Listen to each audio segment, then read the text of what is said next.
அல் குர்ஆன் சொன்னது வைதா புஷ்ஷிர அஹதுஹும் பில் உன்ஸா, அவர்களில் ஒருவருக்கு பெண் குழந்தை பிறந்ததாக சுப செய்தி சொல்லப்பட்டால் என்று குர்ஆன் பேசி, சுப செய்தி என்று சொன்னதும் நமக்கு என்ன புரிஞ்சிருச்சு?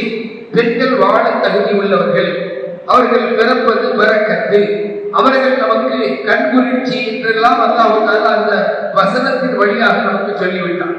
முதல் கட்டமாக அல் குர்ஆன் சரி பெண்களுக்கு வாழ்வதற்கான உரிமையை வழங்கி அல் குர்ஆன் இன்றைய ஓதப்பட்ட அந்த சூரத்துல் நிசாவிலே அல்லாஹ் ஜல்ல ஷானஹு தஆலா யூஸிகுமுல்லாஹு ஃபி அவுலாதிக்கும் என்கிற இரண்டு பெரிய வசனங்கள், அந்த இரண்டு பெரிய வசனங்களிலும் அல்லாஹ் தஆலா பெண்களுக்கு சொத்திலே பங்குண்டு, தந்தையின் சொத்திலே மகள்களுக்கு பங்குண்டு, கணவனின் சொத்திலே மனைவிக்கு பங்குண்டு என்று அந்த பங்கு எவ்வளவு என்பதையும் அல்லாஹ் மிக தெளிவாக சொல்லிவிட்டார்.